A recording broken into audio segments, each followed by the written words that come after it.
Hello, everyone. We can start. Jacopo speaking. For the ones that attended the last community call, my name is Jacopo. I recently joined the open source team in SysDig, and I'm participating more actively to this community. So this is the Falco community call. Let me remind you that the CNCF code of conduct applies here. That can be summarized in a nutshell like let's try to be polite to each other and respect other folks' opinions. Let me also remind you that this meeting is being recorded. So if you don't want, and it will be uploaded on YouTube. So if you don't want your face to appear there, feel free to keep the camera off, as I see all of you are doing at the moment. So what do we have in agenda for today? I will give you a very quick update regarding the the release status of Falco, and then we will focus on a proposal that has been integrated recently into Falco, and that which feature will be also released with the current Falco release 0.42. Okay, let's start from the quick update. Let me share my screen to make it easy. Also, please update that in this status of the hackmd file with your name. So Falco release, let me know if it's readable or if it's too small. Yeah, it's fine, Jacopo, but I am seeing like an alert on the middle of, okay. Better? Yeah, thank you. Thanks, Leo. We are on track at the moment. We are targeting October 15 as a release date. We are code complete on the Falco libs, and we are going to issue the first RC1. We have also to update the SDK, and the reason for that will be clearer later when I will talk about the proposal that we worked on. So we will also have, for the same reason, to update some plugins, in particular container plugin and the Kubernetes Meta plugin. And then we will be releasing Falco. I mean, not necessarily with this order, but those are the things that we have to do. So now let's move to the main topic for today. Let me know if you can read it. Basically, I worked to this, in particular me and Leonardo Grasso worked on this proposal, basically to introduce a schema version check in the plugin system. I think the motivation is pretty easy to grasp. A plugin can provide some capabilities that to consume events that are generated by a given event source that in general is the driver. So it can be the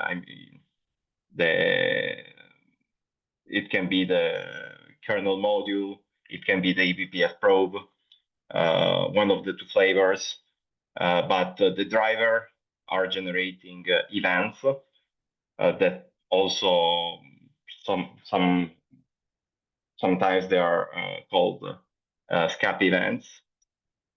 And we have to, basically the idea is that we should check the compatibility of the parser against the event that are generated by the drivers. We have this concept of schema version, sometimes also referred as driver schema version.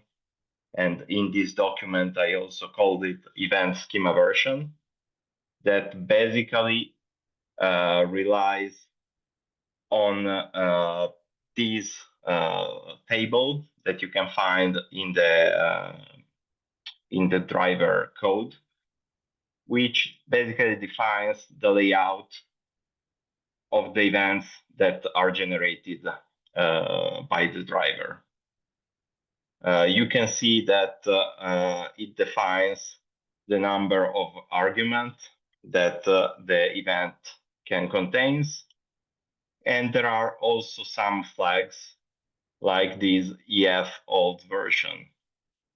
When an event is marked with EF old version, it means that the driver that is complying with this version is no longer supposed to generate it.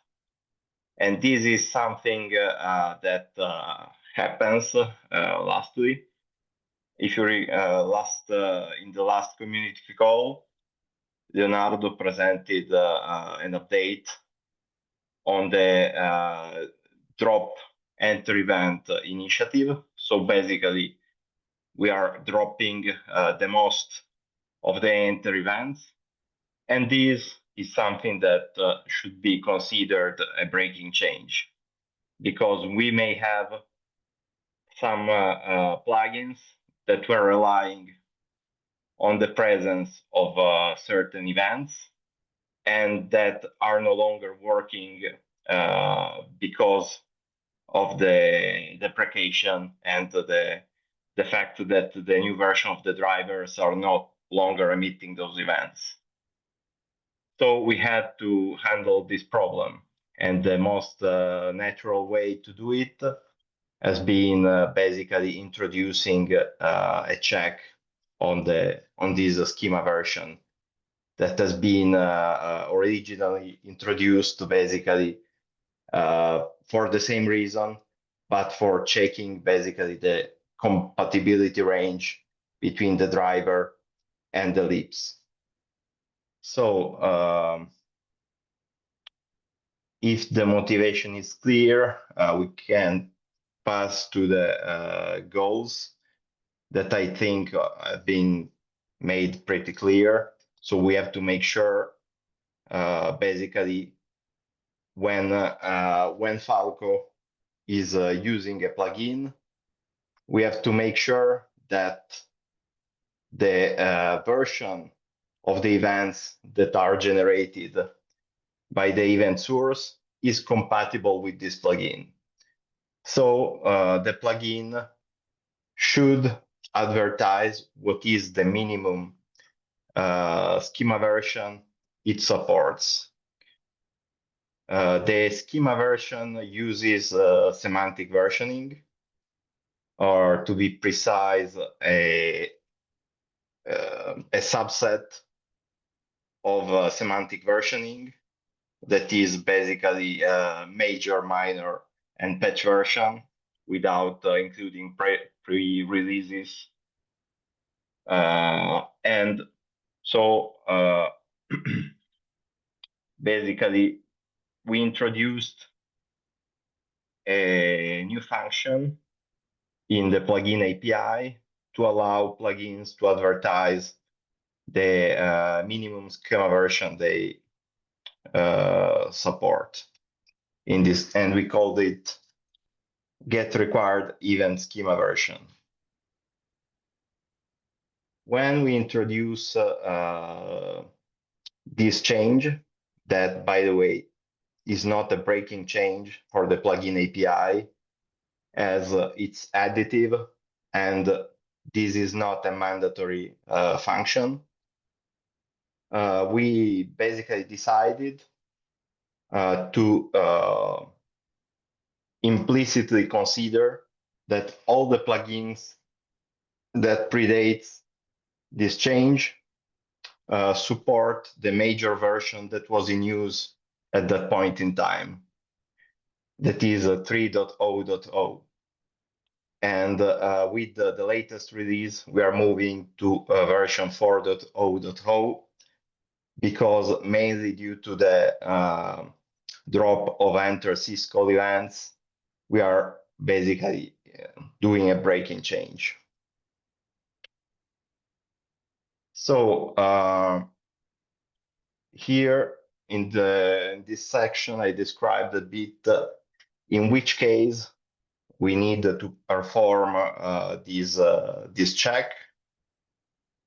And basically, in a nutshell, we need to perform the version check when the plugin implements the parsing or extraction capability, because it's an event consumer and it consumes event types, at least an event type that is different from the plugin event type, because we have plugins that do not consume at all the events that comes from the drivers.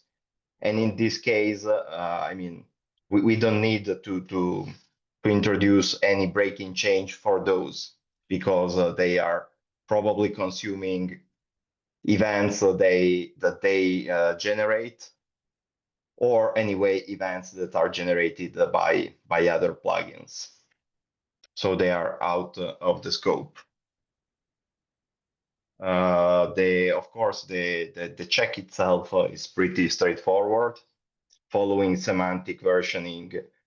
Any major version difference represent an incompatibility, and the minor version, if the minor version advertised by the driver is greater or equal by the one that is required, the check passes. Well, if it's equal, of course, we need to check also the patch version that may be provided. So this means, of course, that some of the plugins that we have at the moment are no longer are not going to be compatible with the Falco version that we are going to release. But this is done on purpose. I mean, we want to be sure that we don't end up in situations where you use Falco with a plugin, things seems to work, but you may have a problem at runtime because they rely on a given event layout that is no longer used by the driver.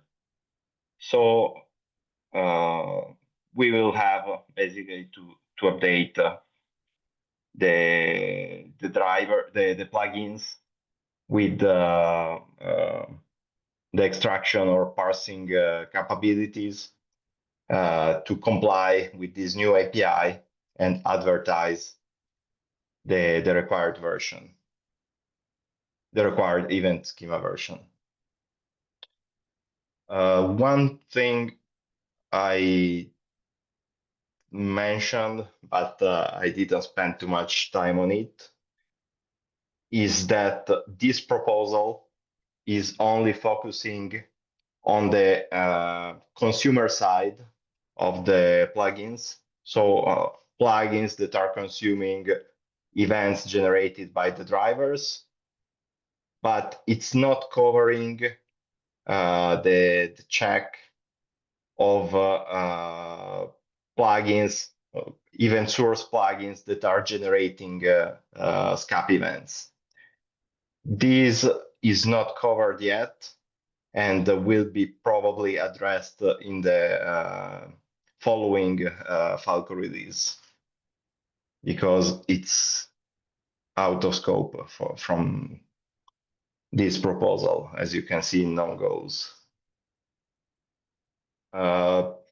That's pretty much everything for me. I don't know if there are any questions or comments about what I said.